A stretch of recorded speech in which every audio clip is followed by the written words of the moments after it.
अभी देखते हैं क्वेश्चन नंबर 94। ठीक है, अब इस क्वेश्चन में हमसे ये अगेन फिजिक्स का ही क्वेश्चन है।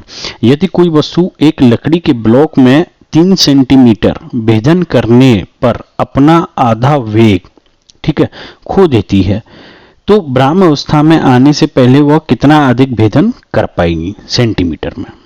ठीक है, कह रहा है question, if a body loses half of its velocity on the penetration 3 centimetre in a wooden block, then how much will it penetrate before coming to rest। ठीक है, अब इस क्वेश्चन को भी हम लोग इक्वेशन ऑफ मोशन से solve कर सकते हैं। ठीक है, जैसे अभी मैंने आपको 3 इक्वेशन बताई थी ना, तो तीनों इक्वेशन में से मैंने आपको ये भी बताया कि लाइक 92 क्वेश्चन जो मैंने सॉल्व किया इसका, उसमें मैंने आपको ये भी बताया कि जैसे हमारी ये तीनों इक्वेशन है उनमें से हम कैसे सेलेक्ट करते हैं। ठीक है, तो v equals to u plus A T, s equals to U T plus half A T square और v square equals to U square plus 2as। अब इस क्वेश्चन में हमसे क्या दिया हुआ है, क्या हमको कहीं टाइम का फैक्टर दिया हुआ है? नहीं, हमसे बोल रहा है कि 3 सेंटीमीटर, यानी कि हमको डिस्टेंस यानी s दिया हुआ है। s equals to 3 centimetre time, जब v इक्वल्स टू क्या हो जाए मेरा u/2, ठीक है ना, आधा वेलोसिटी वो खत्म कर देती है। ठीक है, तो s दिया हुआ है। अब हमसे पूछा है कि वो s इक्वल्स टू कितना होगा जब s इक्वल्स टू कितना होगा, लाइक उसके बाद जब वो विराम अवस्था में आ जाए, यानी कि u equals to v equals to final कितना हो जाएगा मेरा 0। ठीक है, तो अब आप देखिए इसमें टाइम का फैक्टर है और इसमें टाइम का फैक्टर है, तो क्या ये दोनों इक्वेशन में यूज कर पाऊंगा? नहीं। तो फाइनल इक्वेशन कौन सी बची मेरी? Third equation. तो चलिए सबसे पहले फर्स्ट कंडीशन के लिए लगाते हैं थर्ड इक्वेशन।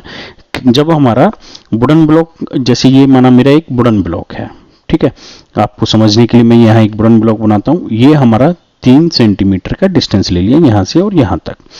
कह रहा है कि यहाँ से कोई वेलोसिटी, कोई ऑब्जेक्ट है जो मूव किया और यहाँ तक आया, और कितना आगे तक जाएगा ये हमको बताना है।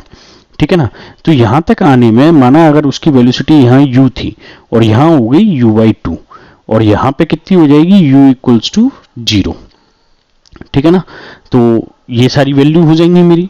ठीक, तो अब मैं ये वैल्यू रखना स्टार्ट करता हूँ तीसरी इक्वेशन में। तो v की वैल्यू जो है वो u/2 हो जाती है।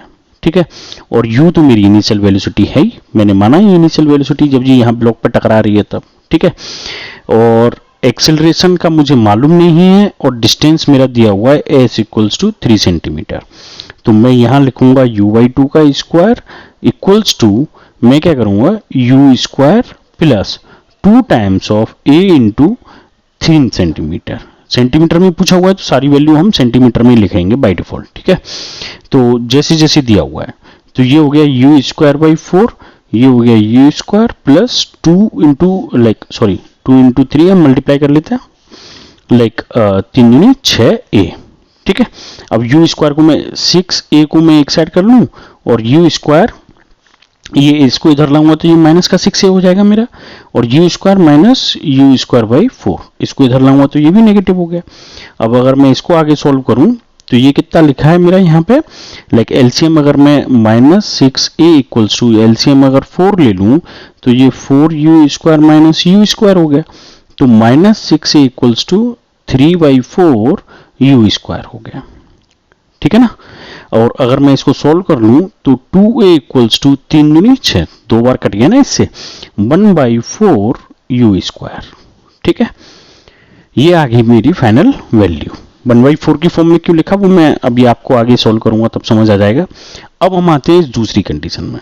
क्वेश्चन को फिजिक्स में आप कंडीशंस के रिस्पेक्ट में सॉल्व करोगे तो अच्छे से और एक्सप्लेनेटिव वे में और करेक्ट क्वेश्चन सॉल्व कर पाओगे। अब दोबारा मैं यही क्वेश्चन लगाऊंगा जहां पे कि मुझे s निकालना है, लेकिन फाइनल वेलोसिटी क्या हो जाती है मेरी 0। तो जब v इक्वल्स टू मेरी 0 हो जाती है तो 0 इक्वल्स टू इनिशियल वेलोसिटी, अब यहाँ कौन सी आएगी, ये वाली u/2। अब ये u हो जाएगा मेरा और ये 0 हो गया। ठीक है, तो ये हो गया u/2 का square plus 2 into a into s। 2as को मैं इधर ले आऊंगा, माइनस का 2as इक्वल्स टू, ये हो गया मेरा u स्क्वायर बाई 4। इसलिए मैंने यहाँ u स्क्वायर बाई 4 लिख के छोड़ दिया क्योंकि ये वैल्यू मैं डायरेक्ट यहाँ रख सकता हूँ। तो u स्क्वायर बाई 4 की वैल्यू अगर मैं डायरेक्ट यहाँ रखूंगा तो इफेक्टिवली कितना हो गया, ये -2 है। ठीक है ना, तो ये इसीलिए मैंने यहाँ u स्क्वायर बाई 4 में छोड़ दिया था। ठीक, तो अब ये कितना बचा, -2as इक्वल्स टू -2a, तो माइनस से माइनस कैंसिल हो गया और आपका 2a से 2a कैंसिल हो गया, तो s इक्वल्स टू कितना आ गया आपका 1 सेंटीमीटर। फाइनल आंसर आ गया ना, लाइक सब कट पिट गया। आप देखिए डायरेक्ट वैल्यू रखने से क्या हो रहा है कि सारी इक्वेशन आपस में क्या हो जा रही हैं, कैंसिल हो जा रही हैं। तो यहां पे आंसर कौन सा हो जाएगा आपका 1 सेंटीमीटर। सेंटीमीटर में तो हमसे क्वेश्चन पूछा हुआ था। तो 94 क्वेश्चन टफ नहीं है, बस आपको इक्वेशंस बना बना के और यहाँ पे ये समझना है कि ये इनिशियल वेलोसिटी u हो जाएगी, क्योंकि हर बार जब हम सॉल्व कर रहे होते हैं यहाँ पे मैंने u/2 क्यों लिया, क्योंकि ये u इनिशियल वेलोसिटी ये और फाइनल क्या हो रहा है मेरा 0। हम जहां से शुरू कर रहे होते हैं फिजिक्स के क्वेश्चन को सॉल्व करना, हम वहां से ले रहे होते हैं। तो अब दूसरी कंडीशन मेरी यहां से शुरू हो रही थी कि कितना दूर जाएगा, तो इसलिए यहाँ पे इनिशियल वेलोसिटी कितनी होगी u/2 और फाइनल क्या होगी 0, तो इसलिए मैंने फाइनल v इक्वल्स टू 0 रखा u/2। और जब पहली कंडीशन लगा रहा था, मैं यहाँ कलर बदल लेता हूँ, जब पहली कंडीशन लगा रहा था ये वाली, तो उस केस में क्या था, मैं यहाँ से शुरू कर रहा था, तो इनिशियल वेलोसिटी मुझे मालूम नहीं क्या है, तो मैंने उसको u मान लिया। और फाइनल क्या हो जा रही थी, यहाँ तक पहुंचने में 3 सेंटीमीटर चलने में आधा हो जा रहा था, तो उसको मैंने u/2 माना, तो इसीलिए v इक्वल्स टू मैंने यहाँ u/2 रखा और इसको u रखा। तो पैरामीटर्स में जब आप सोल्व करोगे तो फाइनल आंसर आपका कितना हो गया 1 centimetre. Still if you have doubt please feel free to comment and let me know. Physics के कंसेप्ट हम बहुत अच्छे से डिस्कस कर सकते हैं, ठीक है ना। Thank you.